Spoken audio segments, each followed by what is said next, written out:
샬롬. 오늘은 2022년 12월 18일 대강절 넷째 주일로서 성탄 마지막을 준비하는 기간입니다. 하나님께서 마태복음 1장 18절에서 25절 말씀을 우리에게 큰 은혜를 허락하시길 기도합니다. 말씀 본문을 먼저 보겠습니다. 예수 그리스도의 나심은 이러하니라. 그의 어머니 마리아가 요셉과 약혼하고 동거하기 전에 성령으로 잉태된 것이 나타났더니 그의 남편은 의로운 사람이라 그를 드러내지 아니하고 가만히 끊고자 하여 이 일을 생각할 때에 주의 사자가 현몽하여 이르되 다윗의 자손 요셉아, 내 아내 마리아 데려오기를 무서워하지 말라. 그에게 잉태된 자는 성령으로 된 것이라. 아들을 낳으리니 그 이름을 예수라 하라. 이는 그가 자기 백성을 그들의 죄에서 구원할 자이심이라 하니라. 이 모든 일이 된 것은 주께서 선지자로 하신 말씀을 이루려 하심이니 이르시되 보라, 처녀가 잉태하여 아들을 낳을 것이요 그의 이름은 임마누엘이라 하리라 하셨으니 이를 번역한즉 하나님이 우리와 함께 계시다 함이라. 요셉이 잠에서 깨어나 일어나 주의 사자의 분부대로 행하여 그의 아내를 데려왔으나 아들을 낳기까지 동침하지 아니하더니 나음의 이름을 예수라 하라 하니라. 아멘. 말씀 제목은 주님께서 그대여 그것이 아닙니다 라는 말씀으로 우리에게 은혜를 허락하시기를 기도합니다. 먼저 어린아이가 넘어졌을 때 조금만 손을 잡아주면 벌떡 일어날 수 있기 때문에 잡아준다고 하더라도 스스로 일어나기 위해서 그 잡은 손을 놓는 때가 있습니다. 그런 때는 잡아주는 것보다 어떻게 보면 기다리는 것이 더 나을 것 같습니다. 여러분은 급할 때 누가 빨리 손을 잡아주는 것이 좋습니까? 아니면 스스로 할 수 있을 때까지 자신을 더 훈련하는 것이 낫다고 생각하십니까? 사실 이것도 본인의 선택입니다만 자신의 내공이 있을수록 스스로 기다리며 해낼 수 있는 힘을 기르려고 그렇게 할 것입니다. 왜냐하면 인간은 결국 혼자 서야 하기 때문일 것입니다. 이것은 1대1 하나님 앞에 누구나 존재하기 때문에 있지 않은가 생각해 봅니다. 그러므로 일반적으로 모든 사람들은 누군가의 간섭을 받는 것을 싫어합니다. 그래서인지 점점 더 노령화돼 가져가는 사회일수록 1인 가구, 2인 가구 비중이 커집니다. 우리나라도 전체 가구의 63%가 1인 내지 2인 가구라고 합니다. 이런 경우 가장 큰 사회적인 문제가 무엇입니까? 바로 외로움과 고독입니다. 그래서 영국의 경우 정부 부서에 고독부가 따로 있다고 합니다.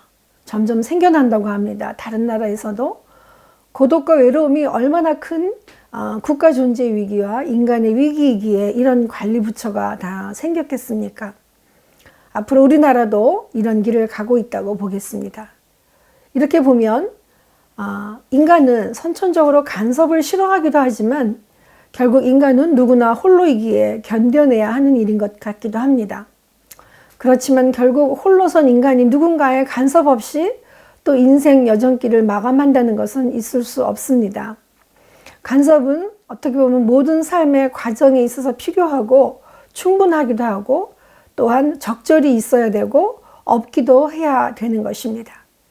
이런 상황 속에서 우리는 이 시대의 역사에 오시고자 하는 주님의 간섭을 기다리는 대림절 네 번째 주일을 보내고 있습니다.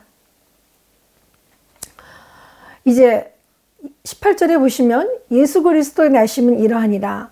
그의 어머니 마리아가 요셉과 약혼하고 동거하기 전에 성령으로 잉태된 것이 나타났더니 아멘. 사실 주님은 모친 마리아와 부친 요셉에게서 태어났습니다. 그런데 마리아와 요셉은 정혼, 곧 결혼하기로 약속한 관계였습니다. 그런데 유대 풍습에서 이 정혼은 오늘날과 같이 쉽게 파기할 수 있는 성격의 약혼이 아니라 매우 중대하고 강한 결속력을 갖는 약속이었습니다. 따라서 이 약속을 파기할 수 있는 그 근거는 간음처럼 지극히 제한된 이유에서 국한된 것이었습니다. 한편 서로 정혼한 사이에 법적으로 부부관계로 인정되긴 하지만 그렇다고 곧바로 동거를 들어가서 살 수 있는 것은 아니었습니다.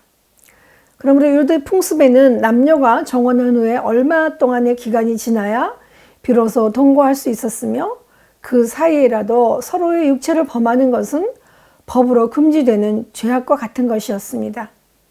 마리아와 요셉이 정혼함으로써 성령으로 나신 예수님은 요셉의 족보를 법적으로 이어받게 되는 순서를 가지게 됩니다. 이런 상황 속에서 성령님의 개입을 알게 된 요셉은 실감이 나지 않았을 것입니다. 아무리 신실한 남편이라고 해도 동거하지 않았는데 갑자기 임신이 되었다 라는 사실에 아무렇지도 않는 그러한 약혼한 남자는 없었을 것입니다. 그런데 19절을 보시면 요셉은 의로운 사람이라 그를 드러내지 아니하고 가만히 끊고자 했다고 합니다. 이것은 요셉이 그의 삶의 모든 면에 있어서 믿음과 성실을 갖춘 사람이었지만 그러나 그도 역시 이런 엄청난 개입 앞에 조용히 무르고 싶은 그러한 거부가 나타났을 것입니다. 그런 그가 약혼녀와 자신과의 관계 속에서 전혀 자신이 알지 못한 혼전 임신을 그가 어떻게 해석하고 어떻게 받아들이고 있겠습니까? 만약 우리라면 어떤 결정을 할 수 있을까요? 한번 상상해 보십시다. 요셉에게 있어서 마리아의 순결에 대한 진실성은 그는 믿고 있었던 것입니다.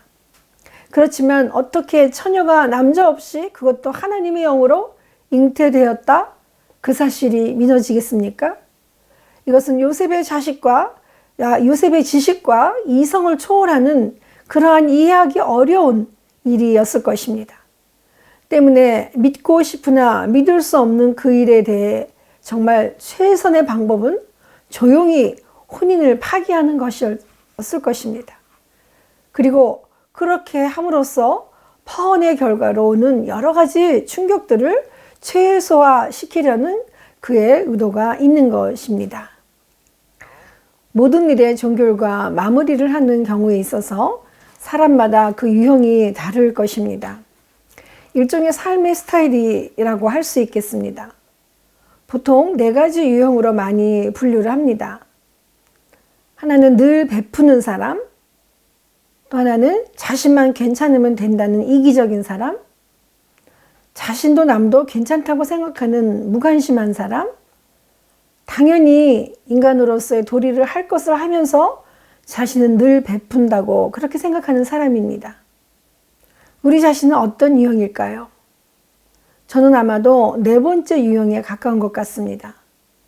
당연히 섬기고 베풀고 살아왔다고 생각하며 지금까지 살아온 나의 그림자를 돌아보게 됩니다. 다시 한번 아기 예수님의 탄생을 기다리며 이 모든 일들이 성령께서 주관하셨음을 받아들여야 하는 요셉의 모습을 우리는 보게 됩니다. 우리는 삶의 순간마다 하나님이 개입하셨음을 수용할 수 있습니까? 주님의 탄생 소식이 나의 삶에 개입하시고자 하는 그 하나님의 두드리심이라고 우리는 받아들이라는 것입니까? 정말 주님의 개입은 우리가 원하는 시간과 장소에서만 가능한 것이 아니라는 것을 우리는 너무나 잘 압니다. 그래서 더 한 주간 정말 저는 많은 생각들과 묵상이 오고 갔습니다.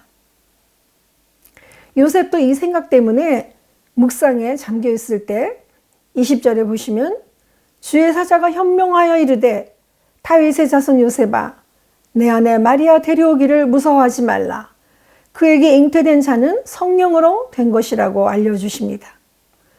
우리는 주님의 개입의 소식을 접하면 누구나 기쁘게 받아들일 준비가 되어 있겠습니까? 사실 한편으로 어쩌면 더 무섭고 두려울 수도 있습니다. 왜냐하면 우리가 직접 만지고 대면하며 자신이 인지할 수 있는 그러한 가능한 수준에서만 받아들이고 싶기 때문입니다. 그렇기 때문에 요셉도 무척 두려워하고 무서워했습니다. 주님께서는 그런 그의 심정을 이해하시고 무서워하지 말라고 하셨습니다. 아마도 요셉이 두려워했던 것은 마리아를 데려온 후에 그가 당하게 될 수치와 비난이었다기보다는 그가 처한 초자연적 상황이었을 것입니다. 즉 그의 두려움은 주의 사자의 나타나심과 함께 이로써 듣게 되는 메시아의 탄생에 대한 경건에 대한 두려움이었습니다. 그러므로 무서워 말라는 그 요셉으로부터 하여금 하나님의 사역을 받아들이도록 하기 위한 준비였던 것입니다. 하나님의 뜻을 받아들이고 품으려고 하면 지금까지 생각했던 것 이상으로 어마어마하게 하나님은 일을 하시게 됩니다. 즉 하나님의 임재를 우리에게 직접 보고 이루어지게 하시는 것입니다. 21절에 보시면 아들을 낳으리니 이름을 예수라 하라. 이는 그가 자기 백성을 그들의 죄에서 구원할 자이심이라 하니라. 아멘.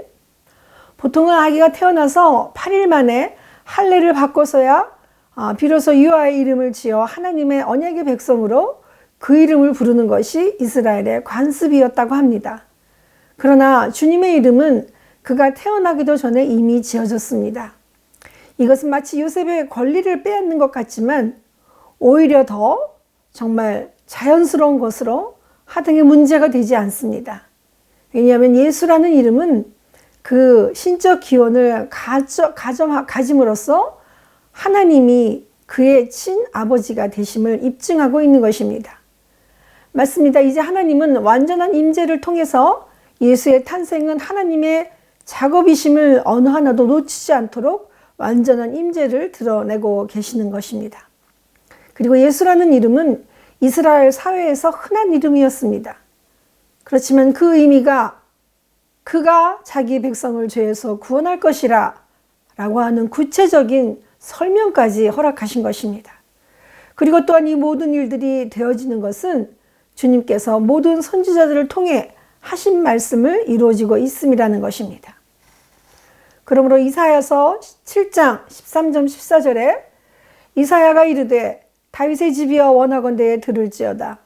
너희가 사람을 괴롭히고서 그것을 작은 일로 여겨 또 나의 하나님을 괴롭히려 하느냐. 그러므로 주께서 친히 징조를 너희에게 주실 것이라. 보라, 처녀가 잉태하여 아들을 낳을 것이요 그의 이름을 임마누엘이라 하리라. 아멘. 할렐루야입니다.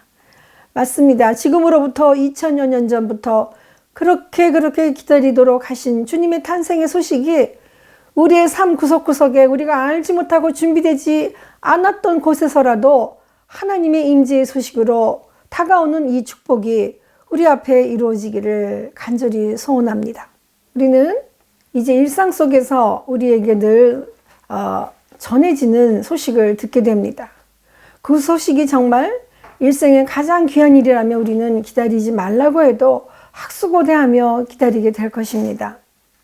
그러나 그렇지 않다면 어떻게 해서든지 그 소식을 피하려고 할 것입니다. 아마도 오늘 본문의 요셉이 그렇지 않았을까 생각합니다. 처음에는 자신의 인간적인 입장에서 이 신비의 사건을 받아들이거나 수용하기가 어려웠습니다. 미묘한 자신의 입장 앞에서 성령님의 개입이라는 엄청난 증언을 맞닥뜨릴 때 그가 취할 수 있었던 것이 무엇이겠습니까?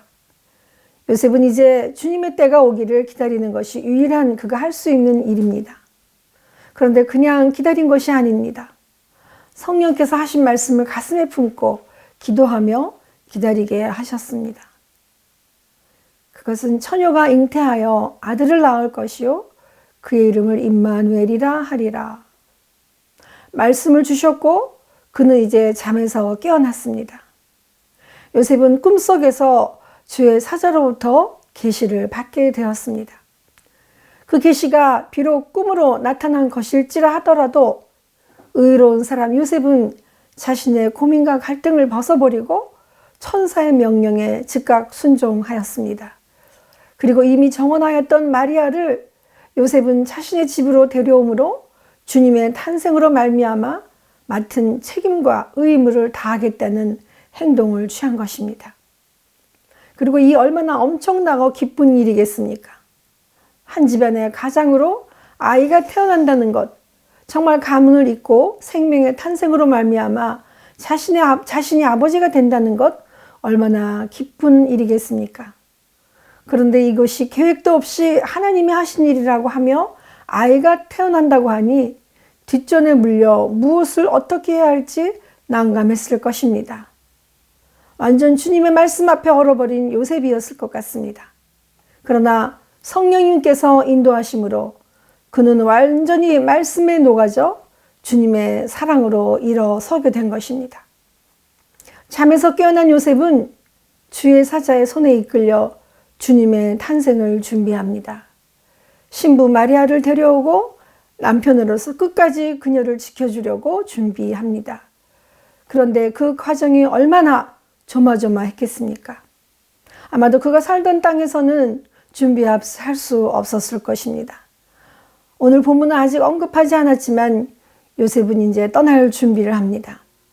아내 마리아와 곧 태어날 아들 예수를 충분히 머무실 수 있는 그러한 공간으로 말입니다. 25절에 보면 아들을 낳기까지 동침하지 아니하더니 나음에 그 이름을 예수라 하라 하니라. 아멘. 요셉과 마리아는 예수를 낳기까지 성령의 약속대로 동침하지 않고 그 시간까지 성령님께서 머무실 수 있도록 오랫동안 기다렸습니다. 그리고 출생 후 8일 만에 할례를 받고 이름을 불리우도록 했습니다.